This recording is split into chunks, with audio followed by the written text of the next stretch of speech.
सभी दोस्तों को जय हिंद। आज हम बात करेंगे एनसीएल ड्राइवर भर्ती 2026 के बारे में। बहुत सारे कैंडिडेट मुझे कमेंट कर रहे हैं कि सर मेरे 70 नंबर है या मेरे 65 नंबर है या मेरे 82 नंबर है, क्या मेरा फाइनल होगा या नहीं होगा। बहुत सारे कैंडिडेट ऐसे भी ऐसा रिजल्ट कब तक आने वाला है, और ओबीसी ईडब्ल्यूएस एससी एसटी का सर्टिफिकेट को लेकर भी बहुत सारे कन्फ्यूज चल रहे हैं। और इसी के साथ मेरिट सर्टिफिकेट को लेकर भी बहुत सारे मेरे पास में कमेंट आ रहे हैं, और लाइसेंस को लेकर भी बहुत सारे कमेंट आ रहे हैं, और इसी के साथ में बहुत सारे डाउट है, उस पर भी हम बात करने वाले हैं। वीडियो को एंड तक ज़रूर देखना। और इसी के साथ पेपर लेवल के बारे में भी हम बात करने वाले कि पेपर का लेवल कैसा था, उस पर हम बात करेंगे। और इसी के साथ सेफ स्कोर के बारे में भी हम बात करने वाले हैं कि आपके इतने नंबर बन रहे तो आपका डीवीओ या फाइनल में सिलेक्शन हो सकता है।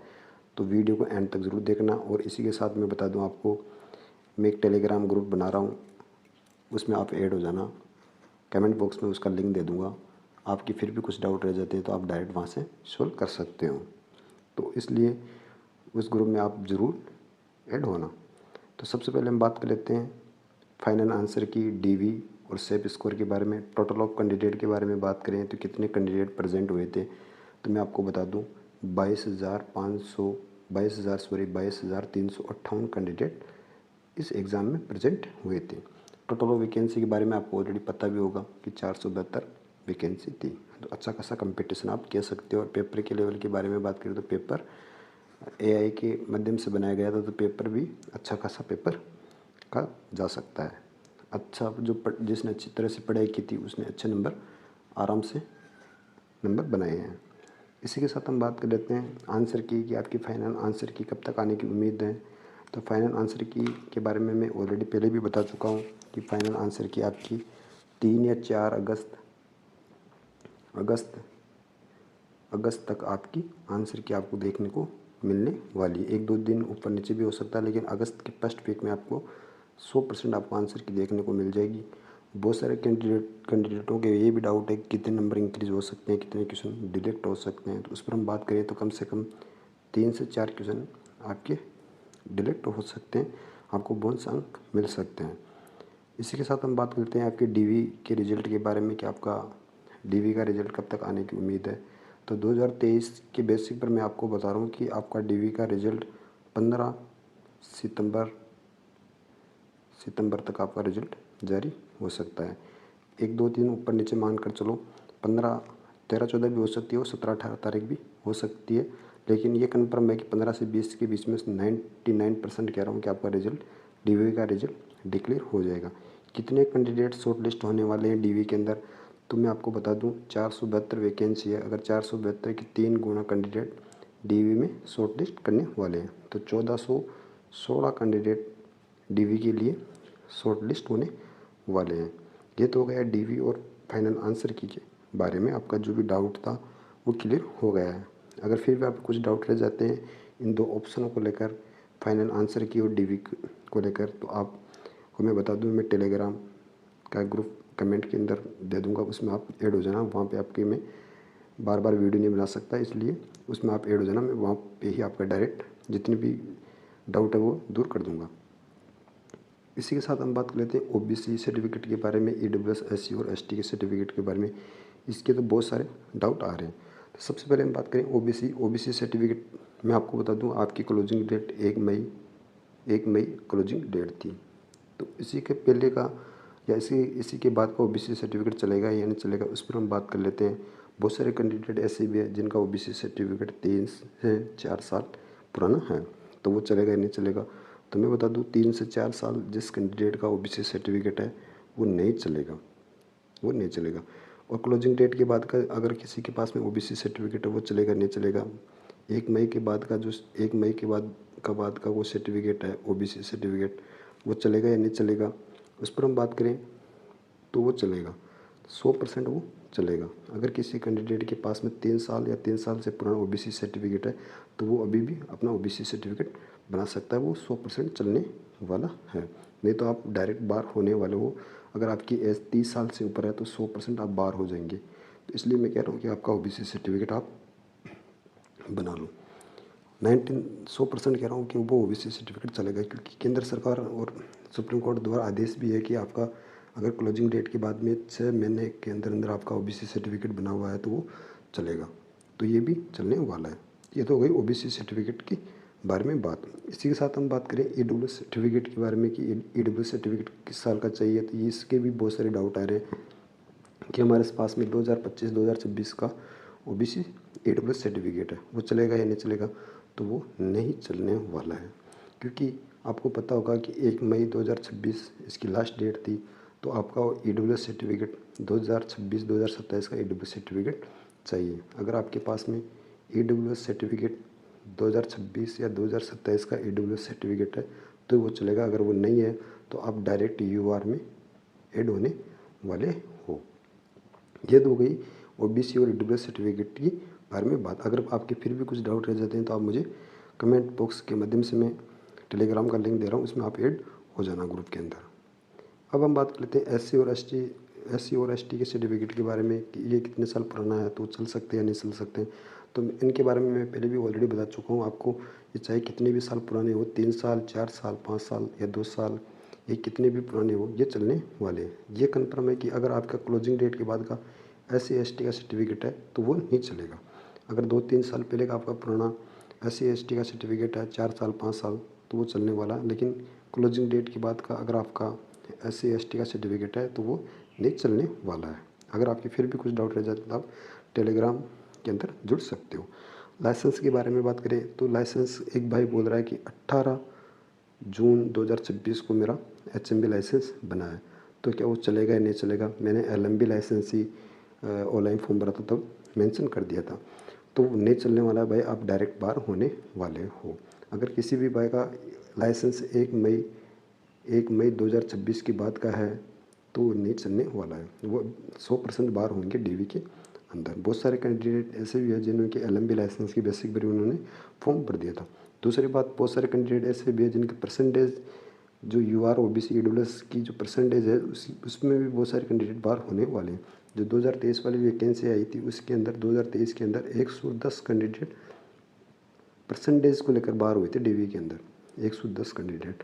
तो इस बार भी मानकर चलो कि कोई ना कैंडिडेट ऐसा मिलता ही है जिनको परसेंटेज को मालूम ही नहीं होता कि चलो ठीक है हम तो भर देते, पता नहीं अगर हमारा एडमिट कार्ड आ जाएगा तो एग्ज़ाम देकर आ जाएंगे। तो इस बेसिक पर हमें डीवी में फिर कोई बाहर करने वाला नहीं है, तो बाहर होने वाले हैं। परसेंटेज के बारे में आपको पता भी होगा ऑलरेडी, यूआर ओबीसी और यूआर की 55% होनी चाहिए, ओबीसी 50% होने चाहिए, और ईडब्ल्यूएस की बात करें तो आपकी 55% होनी चाहिए। और इसी के साथ हम बात करें एससी और एसटी की तो आपकी 45% होनी चाहिए, तभी आप डीवी के अंदर डीवी में ओके होने वाले हो। अब हम बात कर लेते हैं ऑल डाउट। अगर आपके कुछ भी और भी डाउट रह जाते हैं तो आप मुझे कमेंट बॉक्स में, मैं टेलीग्राम का लिंक दे रहा हूँ, उसमें आप ऐड हो जाना। आपके जितने भी डाउट है वो वहाँ पे मैं दूर कर दूँगा, क्योंकि आप कमेंट करते हो तो कमेंट में मुझे टाइम भी लगता है। और दूसरी बात, इसमें आप वहाँ पे हो जाएंगे तो बहुत सारे कैंडिडेटों से आपकी मुलाकात भी हो जाएगी वहाँ टेलीग्राम के अंदर, तो वहाँ पे आप एक दूसरे से पूछ कर भी अपना डाउट दूर कर सकते हो। इसी के साथ अब हम बात कर लेते हैं पेपर लेवल के बारे में कि 6 जुलाई 2026 को पेपर किस प्रकार गया था, उस पर हम बात करने वाले कि पेपर के अंदर रीजनिंग के क्वेश्चन कितने आए थे और एक नॉर्मल कैंडिडेट कितने क्वेश्चन अटेंड कर सकता है, उस पर हम बात करने वाले। उसी की बेसिस पर मैं आपको एक सेफ स्कोर बताने वाला हूँ कि इस बार कितनी कट ऑफ जा सकती है। बहुत सारे कैंडिडेट ऐसे भी 60-65 वाले भी मुझे कमेंट बॉक्स में बोल रहे हैं कि सर मेरे 65 नंबर है या मेरे 70 नंबर है। ओबीसी एससी एसटी वाले जितने भी कैंडिडेट मेरे भाई लोग हैं वो मुझे कमेंट कर रहे हैं। तो मैं आपको ऑलरेडी पहले भी बता चुका हूँ कि कमेंट बॉक्स के अंदर मैं टेलीग्राम का लिंक दे रहा हूँ, उसमें आप ऐड हो जाना, ताकि आपकी जितने भी डाउट है वह आप खुद ही शॉर्ट लिस्ट कर सकते हो। तो सबसे पहले हम बात कर लेते हैं रीजनिंग के अंदर बात करें तो 10 क्वेश्चन आए थे, और 10 क्वेश्चन में से एक मैं नॉर्मल कैंडिडेट की बात करूँगा और एक इंटेलिजेंटली कैंडिडेट की बात करने वाला हूँ। तो सबसे पहले बात करें रीजनिंग के अंदर एक नॉर्मल कैंडिडेट कितने क्वेश्चन अटेंड कर सकता है 10 में से, तो मानकर चलो कि वो 8 क्वेश्चन अटेंड कर सकता है, और एक इंटेलिजेंटली कैंडिडेट एवरेज बता रहा हूँ कि वो 9 क्वेश्चन अटेंड कर सकता है।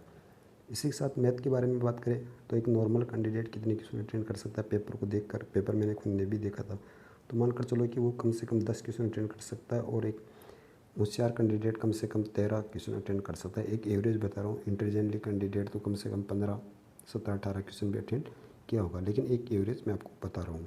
अगर जीएस जीके की बात करें, करंट के बारे में बात करें, तो एक नॉर्मल कैंडिडेट कम से कम 5 क्वेश्चन अटेंड कर सकता है, और इंटेलिजेंटली कैंडिडेट के बारे में बात करें तो वो 7 क्वेश्चन अटेंड कर सकता है। अगर ड्राइवर पार्ट के बारे में बात करें तो ड्राइवर पार्ट के अंदर नॉर्मली पार्ट था, इतना हार्ड भी नहीं था। अगर ड्राइवर पार्ट के बारे में बात करें तो एक नॉर्मल कैंडिडेट कम से कम 50 क्वेश्चन अटेंड कर सकता है, और एक जो लगातार पढ़ाई कर रहा है कैंडिडेट वो कम से कम 52 या 53 क्वेश्चन अटेंड आराम से कर सकता है।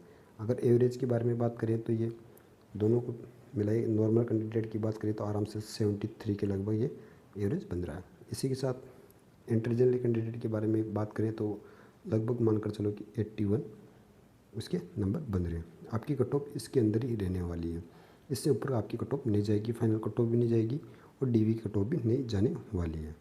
अब हम बात कर लेते हैं सेफ स्कोर के बारे में कि आपका कितना सेफ स्कोर रहने वाला है। तो मैं आपको डीवी की कट ऑफ बता दूं तो यूआर के अंदर आपके 78 से 80 नंबर बन रहे, तो आप बिल्कुल डीवी के अंदर आपका कॉल होने वाला है।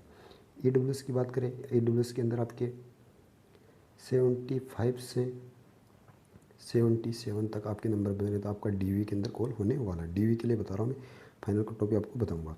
इसी के साथ ओबीसी की बात करें तो ओबीसी के अंदर आपके 77 से 79 नंबर बन रहे, तो आपका डीवी के अंदर कॉल होने वाला है। इसी के साथ एससी की बात करें तो एससी के अंदर आपके 70 या 72 के लगभग नंबर बन रहे, तो आप बिल्कुल सेफ हो, डीवी के लिए आपका कॉल होने वाला है।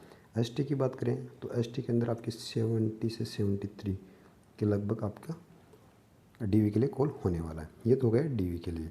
अब हम बात करेंगे फाइनल कट ऑफ के बारे में कि फाइनल कट ऑफ कितनी जा सकती है, उस पर हम बात करें, उस पर भी हम बात कर लेते हैं। तो जितने भी जो मैंने कट ऑफ बताई है उससे आप 1 नंबर या 2 नंबर आप ऊपर मान सकते हो।